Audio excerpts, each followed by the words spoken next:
believe that the body has its own natural way of ridding itself from toxins. As long as we keep a very balanced diet and lifestyle, right? And we follow moderation, you know. But because of the lifestyle that we have very intense, very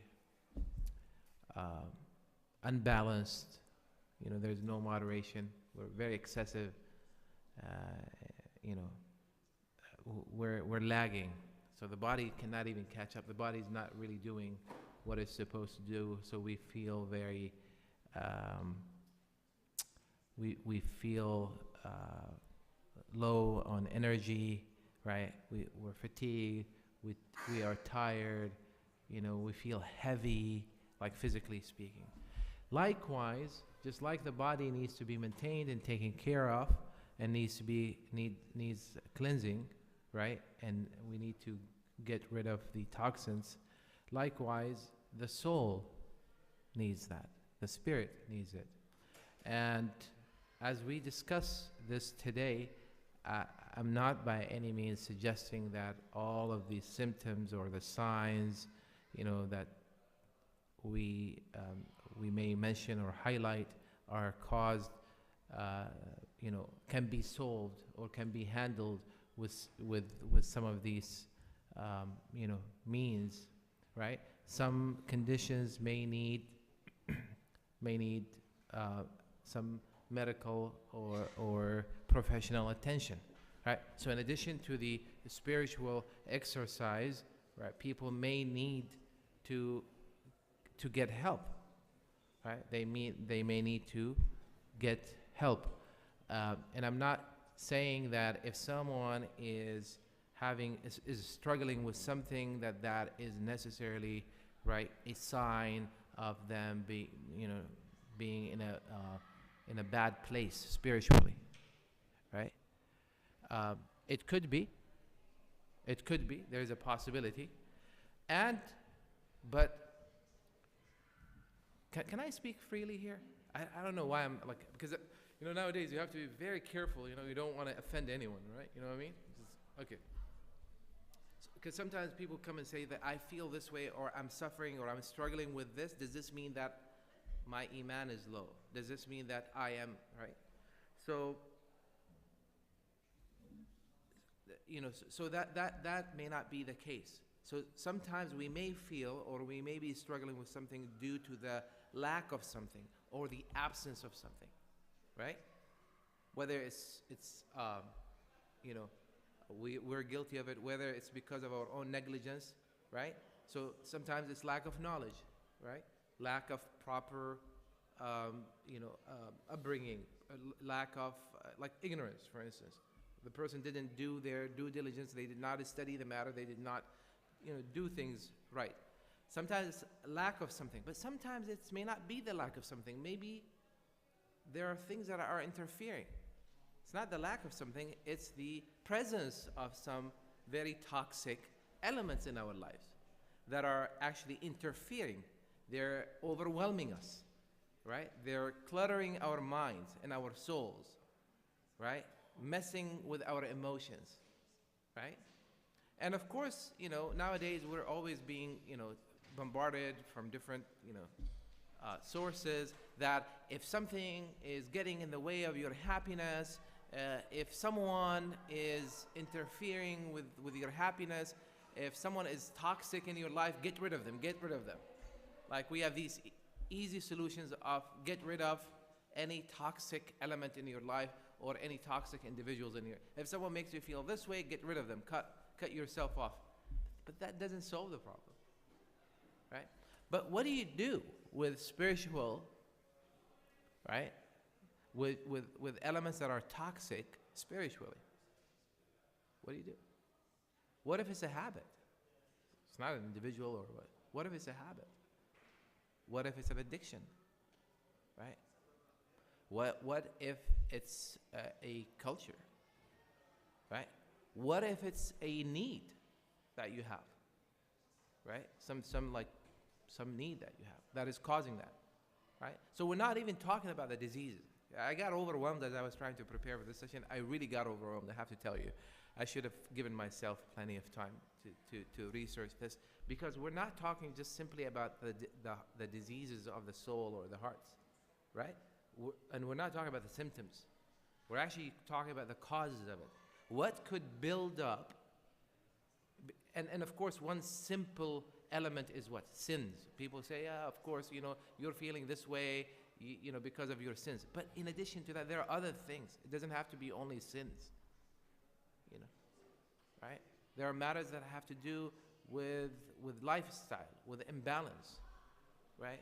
With a desire to compete, consumerism.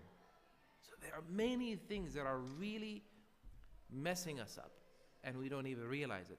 And sometimes by the time we realize the effect of it, right, and we start feeling or seeing the symptoms, right, I don't want to say it's too late, but it has built up over a long period of time. We're used to it, we're dependent on it, we're addicted to it, we're obsessed with it, and we can't let go. We don't know, we don't know any better, right?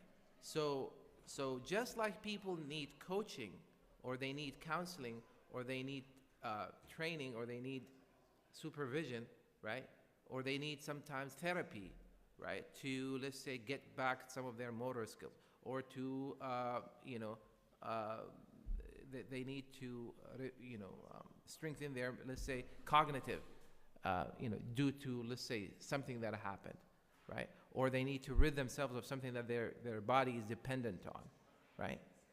Physically speaking. Likewise, spiritually, we also need to do that. And one of the biggest challenges that we have is that we don't have we don't have people who are either trained, or we don't have a clear process. So most of this has to be done what? Through self-help, right? The Quran puts the responsibility of caring for yourself.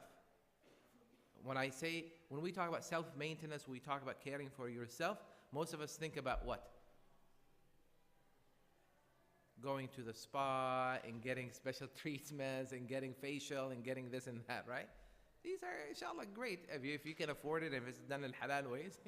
Okay, maybe you need that. You need to go get your massage, and you need to go get your day. But what I'm talking about, caring about the self, the true self that matters, right?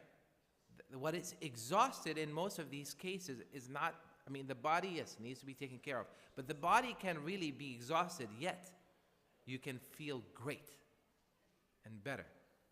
And you can feel like, right? The Prophet ﷺ prayed at night, right? Aisha tells him, your feet are swollen. The Prophet ﷺ was enjoying what he was doing, right?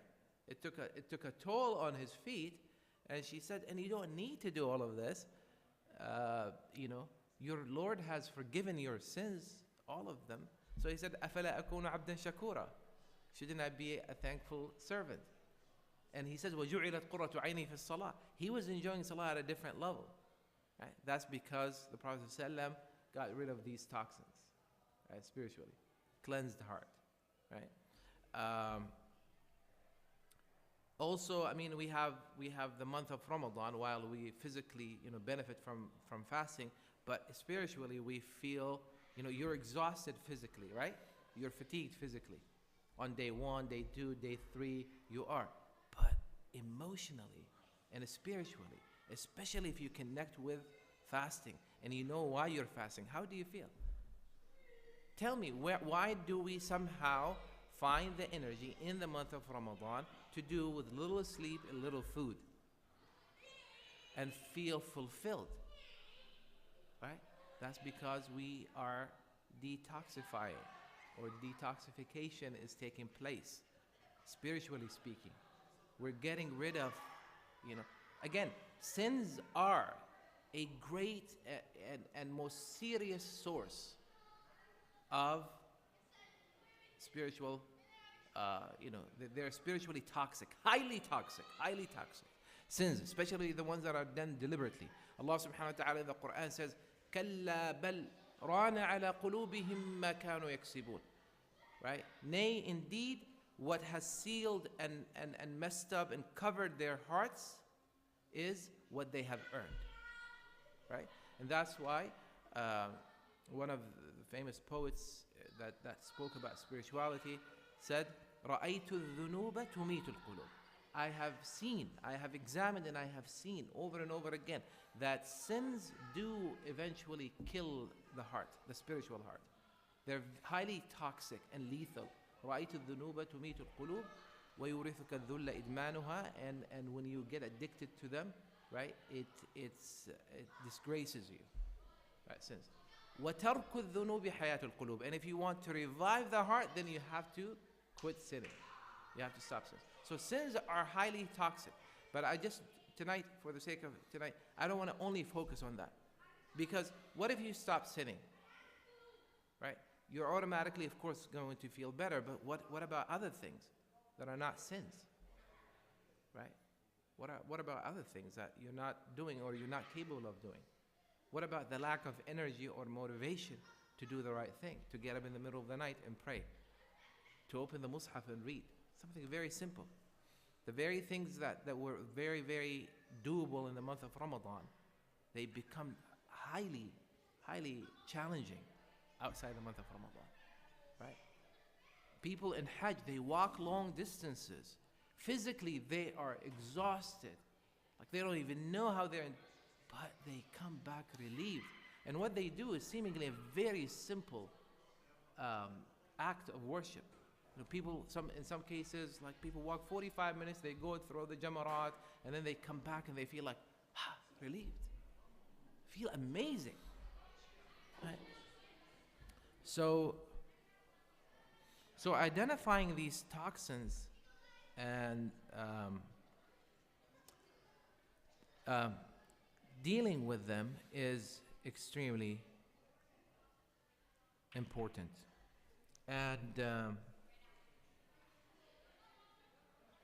And I believe that one of the most okay, now it may not, well, it is actually, spiritually speaking. You see, this is what is, you know, sometimes, let's say physically speaking, I keep comparing it in my head to the physical aspect. You know, being unaware of the danger of something, right, in and of itself is not, your unawareness or your ignorance of it is not in and of itself what is causing the symptoms physically, right? Am I making sense? It's actually consuming it or being exposed to it, right? So like physically, wal'ayadu billah, may Allah forbid and may Allah protect us. Let's say there are some toxic chemicals here in the building, right? Not being aware of their presence and of their effect, right? Not being aware of their presence and their effect is not, physically speaking, is not directly causing the symptoms or is not the most dangerous element of it, is it? Sorry, it's not causing the symptoms. It's not the direct cause of the symptoms, right?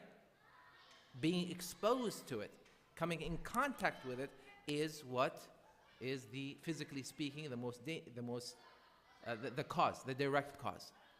But if someone comes to you and says, no, being unaware of their presence and then not being educated enough, right, that causes you to actually expose yourself to it is the most dangerous element. Though it is not physically or it's not, directly, it's not the cause of it, right? Now, this even applies physically. When it comes to spirituality, that applies. Ignorance, not knowing, right, what you should know, some of the simple things, is the most dangerous, the most toxic, lethal element. And of course, there's an obvious solution for ignorance, which is what? To educate ourselves. We need to know, right? We need to know. We need to know how, what is, and sometimes, you know how people say ignorance is a bliss? Why? Why do people say that? I mean, we're all adults. Has anyone ever used that? You said ignorance is a bliss. Uh-huh. Yeah, sometimes knowing about something can stress you out. So you don't want to be stressed out. When you know about it, you don't stand up for it. Yeah. You fall. So now not knowing about it, then you'll feel comfortable, right? And people feel like, you know what, not knowing about this, and that's why sometimes people feel like they deceive themselves. They're like, I'm in a comfortable place. I'm happy with who I am. I'm happy with, and they're not doing what they're meant to do, or what they're not really living a purposeful life, but they're very comfortable. And this is a very dangerous, state, like a spiritual state, self-deception, right? Ignorance is really not a bliss. When you consider, right, because people, there was one bumper sticker that I remember seeing long time ago, and I loved it. And it said, if I remember correctly, it said, you think education is expensive? That's back in the days when it wasn't. Huh? Yeah. It says, you think education is expensive? Try ignorance. The problem with ignorance is that how expensive and how destructive ignorance is not realized except when it's too late. When it's too late, right? And when it comes to spirituality, spiritually speaking, when it comes to things that you need to know, when people come to realize, hopefully they realize it soon enough in this life. But when people finally come to realize before Allah subhanahu wa ta'ala, it's too late. It's too late. And that's why ghafla is like, being unaware, being ignorant is the most dangerous element, right? And Allah subhanahu wa ta'ala says, about the person, when the person dies, the veil is lifted off their eyes, and now they can see things clearly, right? So one of the most dangerous, most destructive elements and most toxic elements, spiritually speaking, is jahl, or ignorance. And so and I want to discuss this, even if we, spend, because this is supposed to be, so when I say ignorance of what? Ignorance of what? Ignorance of what? So yeah. Okay, that's like technically, like knowing that these are sins and you should avoid them, and that these are okay. Okay, that kind of ignorance obviously is destructive. But there is something else that is even more destructive than that goes beyond that. Yes, Mahdi? Knowing yourself, okay, it's related to that. Yes. Your purpose. Like really figuring out the purpose of your existence, of who you are, and right? Not being fully aware of that. Subhanallah, wallahi, sometimes we do not appreciate what Islam has presented to us. One of the simplest concepts, one of the most basic concepts that we were taught, and it was like just repeated and hammered like into our psyche growing up, right? Where I grew up, there was a lot of, was وَمَا خَلَقْتُ الْجِنَّ وَالْإِنسَ إِلَّا لِيَعْبُدُونَ. It was like a cliche. We were repeating it, but then it was engraved, right? When you realize what the purpose of your existence is, right? Not being aware of that, not being aware of your purpose and where you came from is very dangerous, because that is going to lead to being ignorant of yourself. You don't realize who you are, what you're meant to be, right? What you were created for, and what is ahead. So that kind of ignorance is very dangerous. There's another type of ignorance, which is being unaware or being ignorant of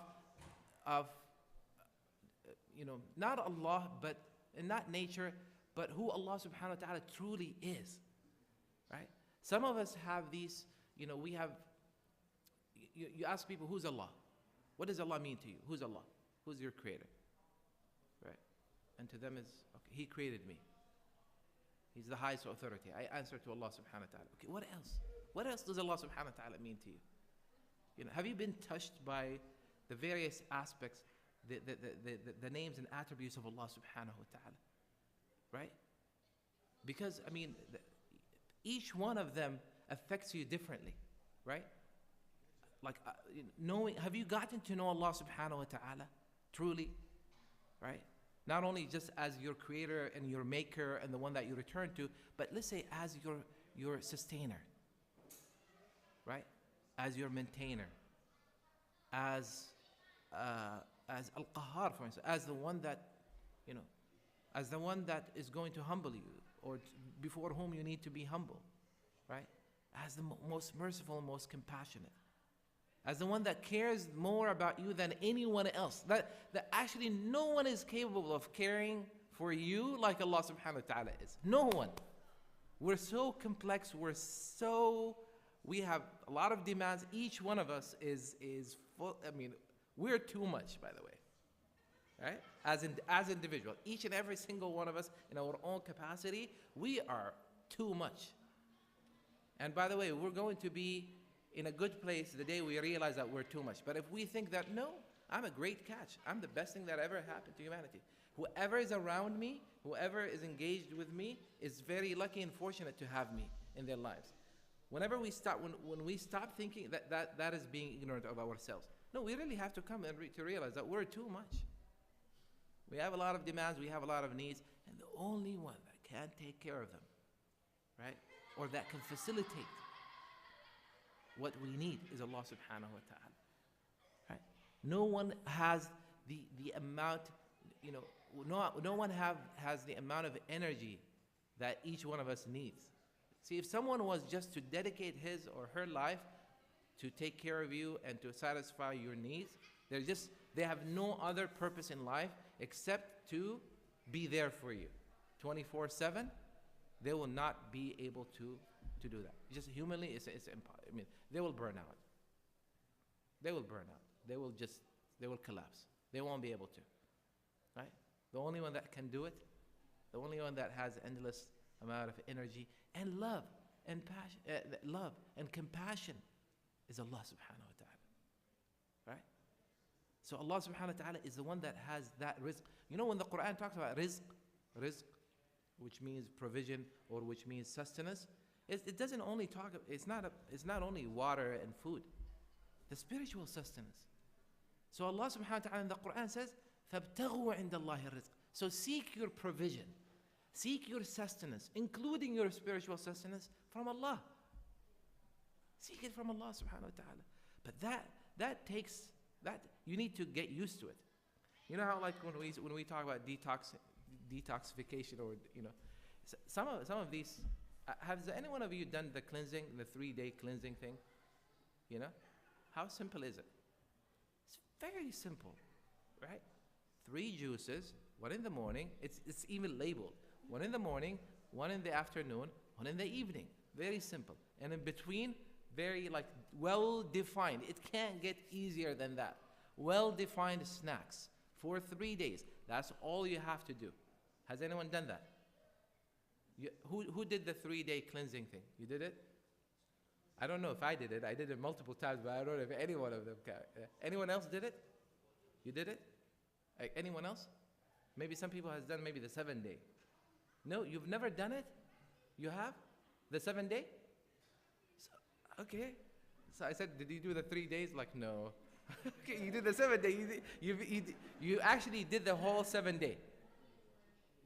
Okay. Okay, when did it get hard? Like, was it on day 1 hard?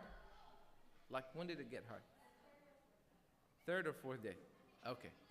Now, those who did the 3-day one, when was it hard or easy? MashaAllah alayk. 1 or 2 days. Abu Bakr. I did 3 days. You did the 3? It got hard 1 to 2 days. Okay. How about you did it, sister? You did it?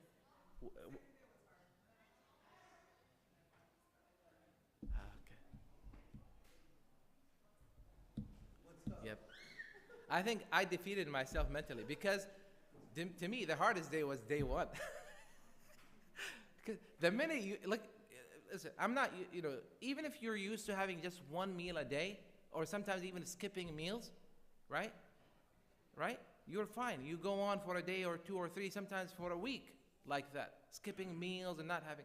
As soon as you are now committing yourself to something, to a regimen, where you have to follow a schedule, where it becomes so hard, because you have to think about it, right? Day one is hard, or sometimes some people, they're like, day one is interesting and fun, and then day two is hard, and then like, they can't wait. Day three is easy because it's what? It's the last day. When you do the 7-day one, that's, I salute you, right? That requires a lot of commitment, right? It's more, when it hurts, it's more about the feeling. If it's just the thinking, there won't be no feeling. So if I felt it, which I did, that's when it got hard for me. When I stopped feeling it and I started thinking it, then I separated the two. I don't know. Maybe with some people it works differently. When we start thinking about it, we start feeling it. When we were so busy doing other things, we were not thinking about, we were not conscious about anything. We skipped meals. We didn't have, not because you remember in the month of Ramadan, right? Some people, by the way, especially nowadays, right? They skip meals, they don't pay attention, and then all of a sudden, their first meal is at what time? 4:30 or 5 o'clock. That's their first meal, and they're fine. As soon as you tell them, oh, by the way, tomorrow is Thursday, why don't we fast? They're like, oh, okay. And then they're like, oh my God, at breakfast time, all of a sudden, now the idea of having breakfast becomes something that they really crave. Yeah, Habibi, you never eat breakfast. Today, mashallah, you're thinking about breakfast, and everything starts like looking good, right? Right? Just because now they are consciously, they told themselves, I'm fasting, I can't eat. SubhanAllah. This is just human nature. So anyways, where was I going with that? Right? Yeah, being aware of. So ignorance of Allah, ignorance of the condition itself is the most dangerous, right? Ignorance of the purpose of who you are and why this is important, because it has to do with purpose. Ignorance of Allah subhanahu wa ta'ala, or who Allah subhanahu wa ta'ala is, and that Allah subhanahu wa ta'ala is the source of. So ignorance is indeed one of the most dangerous elements, for the soul. It corrupts the soul, right? And Allah subhanahu wa ta'ala said, we as human beings, because of our ignorance, we took upon ourselves, because we were not, sometimes ignorance is not only about the current situation, or about the past. Sometimes ignorance about the future as well. Sometimes ignorance of our own nature, what is good for us and what is not good for us. Allah subhanahu wa ta'ala forbids us from certain things. And we don't know why these things are not good for us. So we struggle. We struggle, right? But if we have full trust in Allah subhanahu wa ta'ala, that's going to compensate for that. And we know that Allah subhanahu wa ta'ala is looking out for us, and we stay away from it. But some of us have to find out the hard way, right? We have to go through the experience to know why Allah subhanahu wa ta'ala, to begin with, told us not to do it. And if we survive it, then alhamdulillah, we're very lucky. If we survive with that kind of awareness, alhamdulillah, we're very lucky, because now we can undo, or we can reverse, or we can do something about it. But sometimes some people don't survive it, or sometimes people don't realize it. They don't learn the lesson until it's too late, right? So, yes.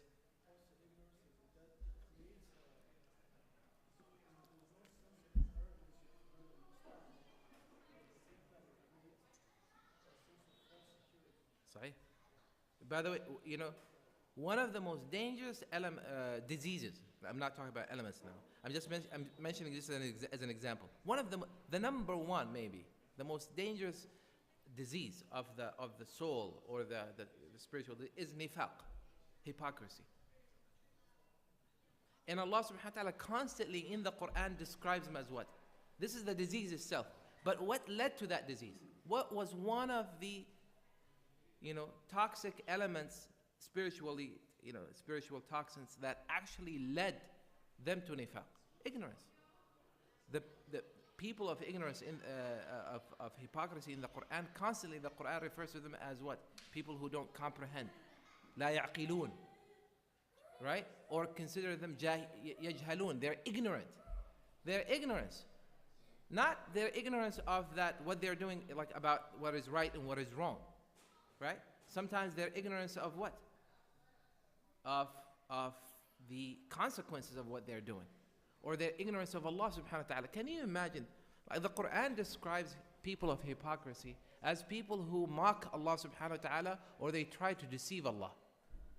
How ignorant does one have to be to think that they can outsmart or deceive Allah subhanahu wa ta'ala? And the Quran says that the hypocrites try to do that. They play games with Allah subhanahu wa ta'ala. إِنَّ الْمُنَافِقِينَ يُخَادِعُونَ اللَّهَ وَهُوَ خَادِعُهُم. What do you think led them to that? Huh? Ego is actually, it leads to another disease. But ego is one of the toxins, right? But ego, you see, ego is subhanallah. I've been actually discussing ego for a while. Ego is a natural element. Like, you know how like some toxins are not like chemical, or they're not external. They're actually, your body, right, has too much of it. When it has too much of it, what does it do? It hurts you, right? So ego is actually something natural that comes from within. Little bit of it is good because what? It makes you care for yourself. But when you have too much ego, when your spiritual system, right, produces way too much ego, right, then you have issues. Arrogance, narcissism, right, self, what do they call it? You know, yeah. Yep. We always keep talking about people, we imagine people, but you know that. Yeah, that could happen. So ego is a very, very, you need a very small amount of it. You have to have some amount of it. Ego is like, pretty much ego is self, right? Like caring for yourself. If you want to save yourself, you need, but when ego is when you have excessive amount of ego, or when your ego increases and it becomes bigger, or you think of yourself to be bigger than anything and anyone, to the point where sometimes people think that they can challenge Allah, stand against Allah subhanahu wa ta'ala. Shaitan's ego is great, huge. He's nothing, but he was huge. It's not that he didn't know who Allah subhanahu wa ta'ala is, but his ego got him, right? So much so that he actually challenged Allah subhanahu wa ta'ala. So I agree with you. But ignorance is the reason. He started the ego. He starts the ego in the person, doesn't he? The devil? No. We all have ego. Ego is something that comes with you, right? Ego is something that comes with you. What does the ego mean, literally? Huh?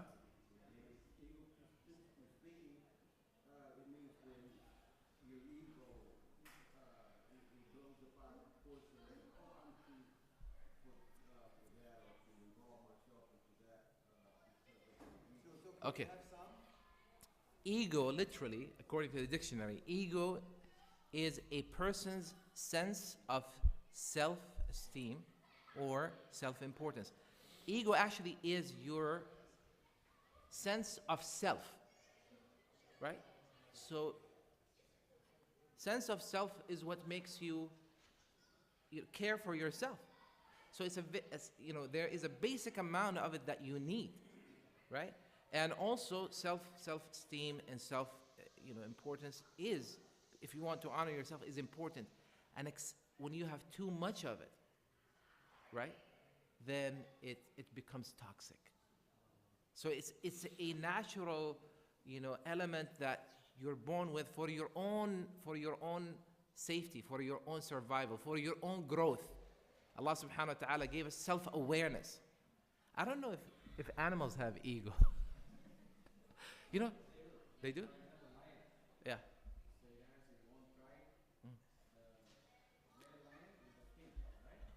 Yeah.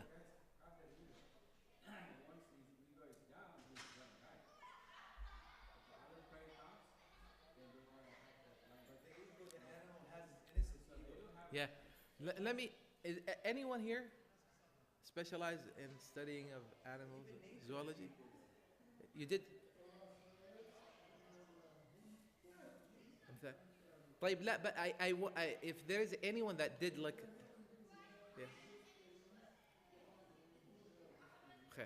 I'm really interested, but we can have this discussion on the side. But what I'm saying is it seems to be like a serious, but even if animals have ego, right? It's their ego is controlled. It's controlled. It's controlled to the level where it's keeping a particular balance, and it's controlled by their instinct, which is from Allah subhanahu wa ta'ala. Human ego, the problem of human ego, or not only human but also jinn, is it can really get out of control. As a matter of fact, it has the potential to get out of control and be cancerous, right? And it has the potential to actually, this is what is very fascinating. That's why I didn't want to get into ego. You got me to the subject that fascinates me. What is fascinating about ego is that it can actually lead to self-destruction, right? Imagine like you're just like autoimmune diseases or cancer. What is cancer? Like your own body attacking itself. So this is, and subhanAllah, Allah subhanahu wa ta'ala talks about the people of hellfire. When they go to hellfire, Allah subhanahu wa ta'ala, وَمَا كُنْتُمْ تَسْتَتِرُونَ أَن تَشْهَدَ عَلَيْكُمْ.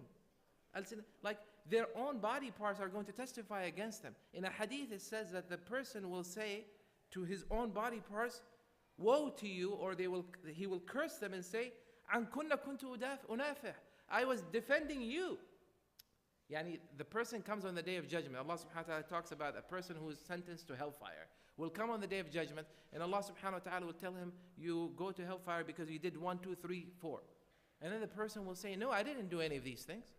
And then Allah subhanahu wa ta'ala will say, we have evidence against you. He will say, no, I won't accept any evidence or any witnesses except of myself. So Allah subhanahu wa ta'ala will seal his mouth. And then as Allah subhanahu wa ta'ala said in multiple places in the Quran, in Surah Fussilat and in Surah Yasin, right? Their body parts will speak. يَوْمَ تَشْهَدُ عَلَيْهِمْ أَلْسِنَتُهُم وَأَيْدِيهِمْ وَأَرْجُلُهُم. Right? So their tongue, their hands, their body, their faculties are going to testify. And they won't be able to respond. And then the Prophet ﷺ in the hadith says about this ayah that the person, after each body part testifies about what it did, right? The individual will be given the ability to speak again. And the first thing that the person will say, right? Yeah? Why? Why did you do this? And the individual will curse himself, his own body parts, and say, I was just trying to save you. I was just trying to save you. Allah subhanahu wa ta'ala in the Quran says, كُلُّ نَفْسٍ بِمَا كَسَبَتْ رَهِينًا. Each soul, right, is bound by what it earns. You are really in charge. You're your own. Later, Allah subhanahu wa ta'ala says that you're going to be your own judge. Right? كَفَى بِنَفْسِكَ الْيَوْمَ عَلَيْكَ حَسِيبًا. So you're going to be your own judge. So ego is just a very interesting thing because there will come a day, like especially if we fail to confront our ego and curb or control our ego now, there will come a day where we're going to have a very heated discussion with our own ego, with our own self, right? So ego means self, right? So again, it's natural. It has to be controlled. But I want to go back to the element of ignorance, if I may, inshallah, and we'll conclude, and then open the floor for questions.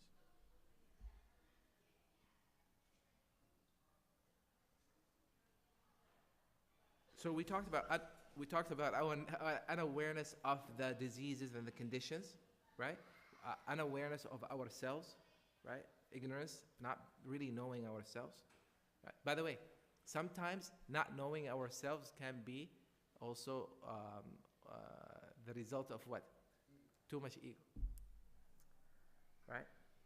So you have this too much ego makes us forget ourselves or forget who we are, and lie even to ourselves, right? Lie to ourselves, convince ourselves that we're worth something that we're not really worth. So in that sense, you're right.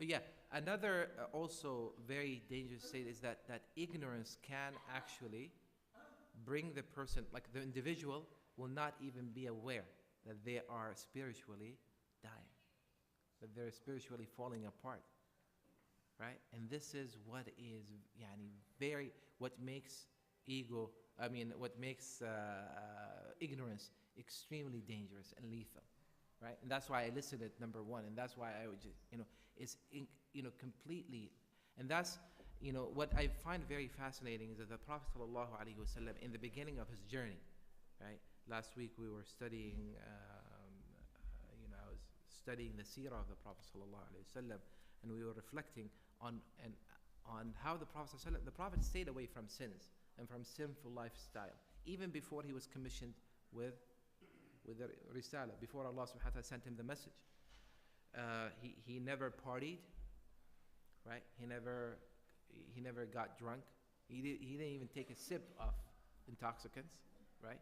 He did not engage in any illicit or immoral behavior, or he did not engage in any idol worshipping, none of that, sallallahu alaihi wasallam. The one time he was invited to a party when he was a teenager, I think he was 15, right? He was invited to a place, he didn't know what it was all about, right? He didn't feel right about it, but he didn't know what it was, so he said, okay, he was invited, and someone insisted for him to come. On his way, he was distracted with something, and then he fell asleep. So Allah subhanahu wa ta'ala preserved him and protected him from being exposed to any of this, right? Sallallahu alayhi wa sallam. So in his mid-30s, the Prophet sallallahu alayhi wa sallam, he started, so sins were not an issue, right? And doing good deeds also was not an issue, because he used to help people and he used to do good things, right? But the Prophet ﷺ started taking time off from all the distractions of Mecca and all right? And he started leaving like the city. He didn't even go too far. He would go to Hira. He would go to Hira, right? Is that where your name comes from? Hira? So he would go to the mountain of Hira, right? And worship there. What was the worship of the Prophet ﷺ? Like, have you ever thought of this? I mean, there was no like salah. I mean, first of all, historians and scholars say we don't know how he worshipped. By the way, there's huge debate as to how did the Prophet ﷺ worship and what did he exactly do. Of course, some scholars settle this by saying we shouldn't even worry about that, because it's not, But they were just out of curiosity. They were wondering. Some scholars said, oh, he was worshiping in accordance to the way of Ibrahim alayhi salam. There must have been rituals or ways to do something, acts of worship. And others said, no, he was worshiping in accordance to the last sharia, which was the sharia of Isa alayhi salam. And some scholars said, no way, he did that. He must have worshipped in accordance to the way of Musa. This debate, I mean, no need to go into it. But the question is, if he wanted to worship, like if there was a specific ritual, right? If there was a specific ritual that he was doing, I'm just asking a question. I'm not saying that I know. He could have done it next to the Kaaba. As a matter of fact, actually, whenever he returned from these, what would you call them?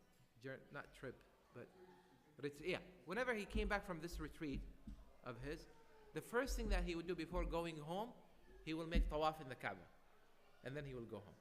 So whenever he returned to Mecca, right, or he would make tawaf around the Kaaba 7 times and then go home to Khadija, radiyallahu anha, right? That was his ritual, sallallahu alaihi wasallam. So what did he do? And some people say that he was meditating, he was doing dhikr, he was thinking. Maybe most of it was ibadah of tafakkur, right? It was, in my opinion, I think, a lot of it has to do with developing the awareness that one needs to have, about the reality of their culture, their society, themselves, really doing, this is an ibadah that we're not doing enough of. We don't even have time just to sit and think about Allah subhanahu wa ta'ala. Like I'm talking about deeply think, right? Usually we do this, we start having deep thoughts, when we are either under a lot of stress or when we're troubled by something, and when we're confused, we start thinking about Allah and how Allah subhanahu wa ta'ala does things when we are really troubled by something that happened to us. Why is Allah, right? So you're not even in the right state of mind. Am I making any sense? Or no? See what, right? So, and we're not doing enough of that. We're really, I mean, these spaces that we have created, alhamdulillah, very convenient, very nice, but they're not natural. So every now and then, it's important for us to go on a retreat. Get out. Just pull ourselves out of this where we don't have, and I tell you, I reconnected with this. We used to do this in the old days. I reconnected with this when a few months ago I took the kids and I went with the Ustad, Sheikh, now Dr. Uthman Umarji, may Allah subhanahu wa ta'ala bless him, and Imam Jihad Safir.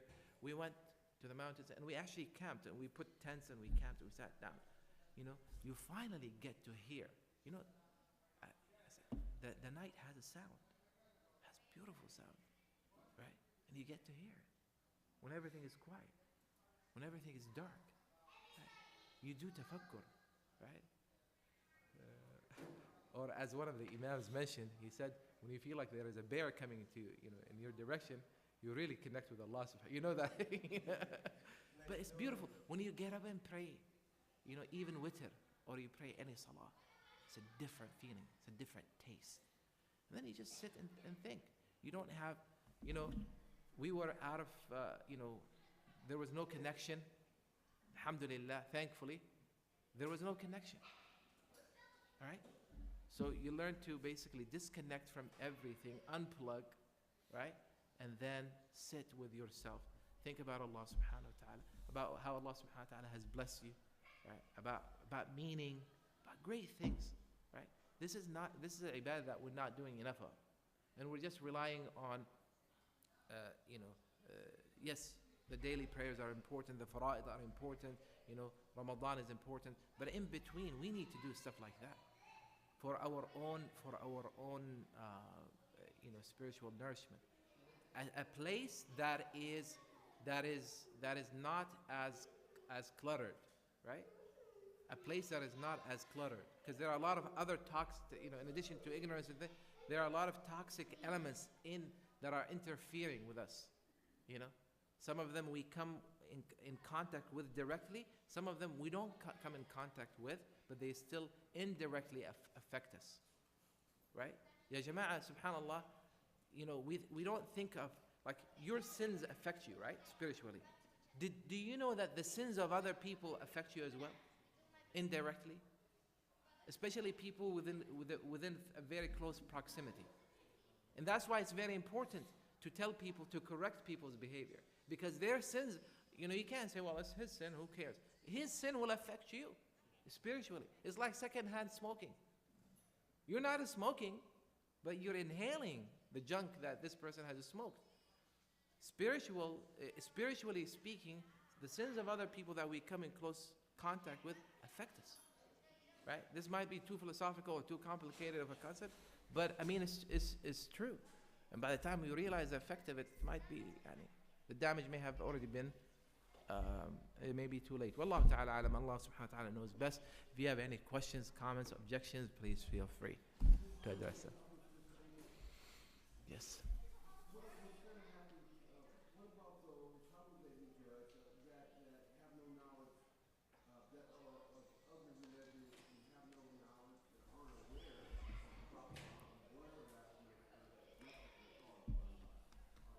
Okay, I missed that last part. How would they be judged, seeing that they have no knowledge that the Prophet Muhammad was the last message? Okay.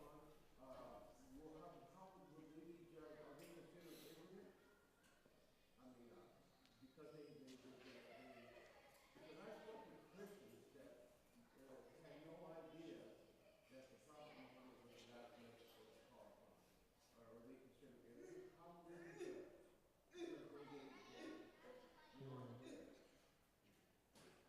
You understand? Yeah. Does it make sense? It does, yeah. I mean, because there are people, I've spoken with them.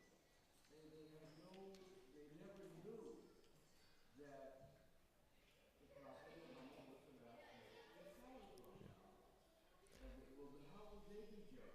Did they know about Allah?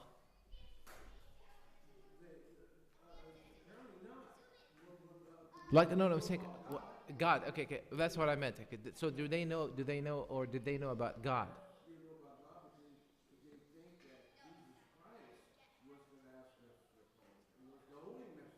Okay, I mean, but what I'm saying is, but they know what Jesus taught about God, and they believed in it. Okay, they're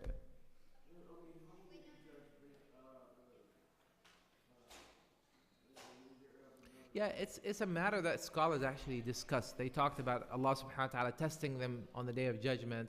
They talked about they have not, you know, then they were not tested in this, or they have passed their test in this life based on the information that they have, right? Does that make sense? Right? So they will be treated like those who were, before Prophet Muhammad came, after Jesus, peace be upon him, was raised to heaven. And between Isa and Prophet Muhammad, there were no prophets for about 500 years. What happened to those people? They call them Ahlul Fatra, right? So they have their own judgment, meaning they will be tested. So they said those who come after the Prophet ﷺ, who are in remote areas, and the message of the Islam or the message of Prophet Muhammad ﷺ has not reached them, but they are upon the Tawheed, upon upon the belief in the oneness of God, the existence and the oneness of God, right? The very basic. Then they will be treated like Ahlul Fatra, Yes, yeah.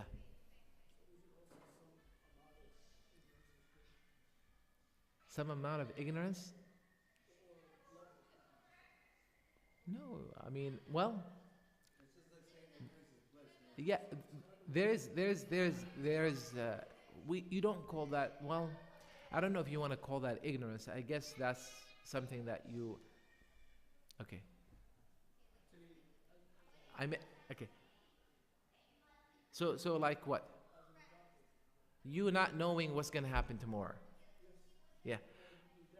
Yeah, yeah, but I wonder if we can call that. I knew exactly what I had a feeling that you were aiming towards certain things, that not being aware of them is a good thing because you can function, right?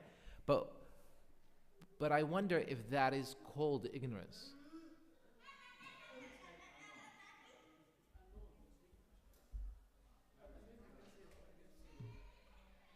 Yeah, when I'm gonna research ignorance now because of this question, but when I think of ignorance, I think of you not being aware of things that you should be aware of. Yeah, yeah, yeah. Go ahead. Yeah.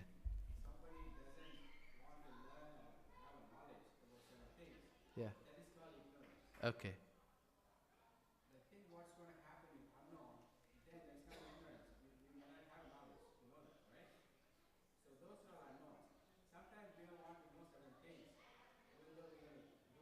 Okay. Mm.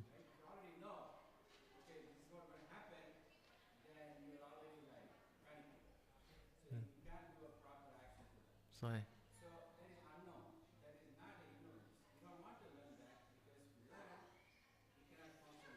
But the question is, do you even have access to it? I mean, do you even have access to it if you want to learn? So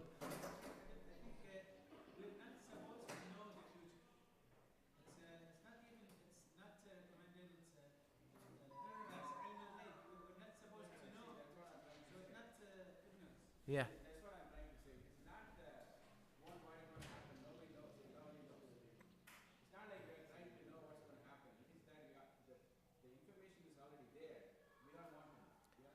Yeah. Uh, I'm thinking. Yeah. Uh, yeah. There is an ayah in the Quran. Yeah. There is an ayah in the Quran where Allah subhanahu wa ta'ala, the Sahaba sometimes came and asked the Prophet ﷺ about certain things, whether it has to do with about the future, or it has to do with their own fate, or it has to do with the religion. So Allah subhanahu wa ta'ala revealed to the Prophet ﷺ, يا أيها الذين آمنوا, O you who believe, لا تسألوا عن أشياء إن تبد لكم تسؤكم. O you who believe, do not ask about matters that if they were to be revealed to you, if they were to be made known to you, تسؤكم, it would really يعني it will yeah it will hurt you, you know, it will hurt you. So there are certain things that not knowing about them uh, uh, may be better. Yeah, yeah. But the ignorance that I was talking about as very toxic is, I think you were commenting on the statement, ignorance is a bliss. Yeah. The ignorance that I was talking about, I was talking about things that you need to know about that that you don't know about. But I think his comment was about ignorance is a bliss. So there is some truth to it, right? I agree with you. I'll take that. Yeah, there is some truth to that.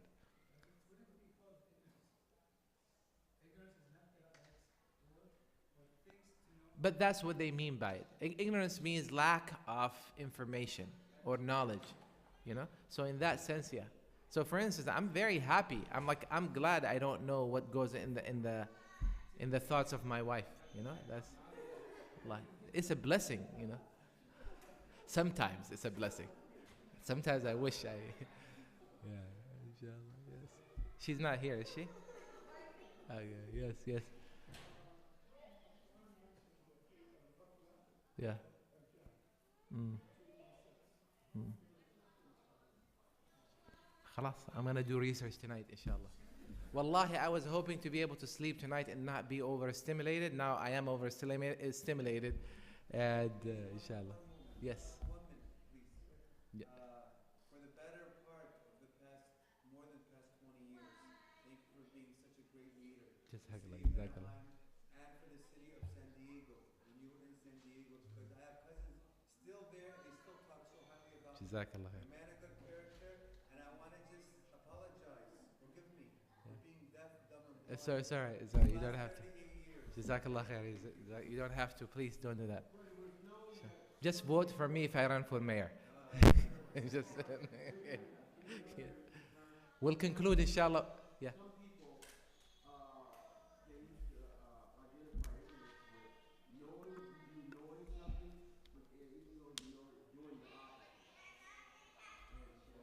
Oh, by the way, that's another level of ignorance. Like when you act against what you know, that is a different level of ignorance. Subhanallah. That is indeed, Allah Subhanahu wa Taala describes human being as being having that. We are. I don't know of any other species that know something is bad for them, they actually do it. Do you know of any? Like knowingly, they know of any, like that something is. Dogs do it in the morning. They know something is bad for them and they actually do it? Yeah, because they don't do it because they do it at jahal. They do it because No, that's not what I'm saying. What I'm saying is, I don't know of any other species that knows that if they touch this, right, that it's going to kill them, and they actually do it. I don't know, right? I mean, again, I'm going to contact some zoologists or, you know. Yes. Okay. Subhanallah. Yeah.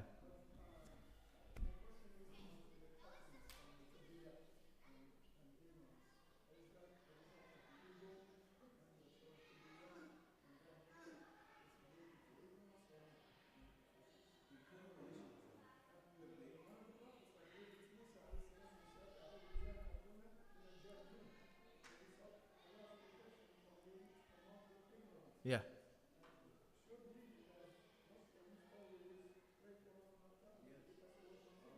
Yeah. By the way, that ignorance, that is acting against your knowledge. That is the worst, one of the worst forms of ignorance. Jahl. Right? To do something when you know, right? Yeah. Subhanallah. الله تعالى أعلم وصلى الله على سيدنا محمد وعلى آله وصحبه وسلم. ربنا آتنا من لدنك رحمة وهيئ لنا من أمرنا رشدا. ربنا لا تزغ قلوبنا بعد إذ هديتنا وهب لنا من لدنك رحمة إنك أنت الوهاب. سبحانك اللهم وبحمدك نشهد أن لا إله إلا أنت نستغفرك ونتوب إليك. Thank you very much. جزاكم الله خيرا.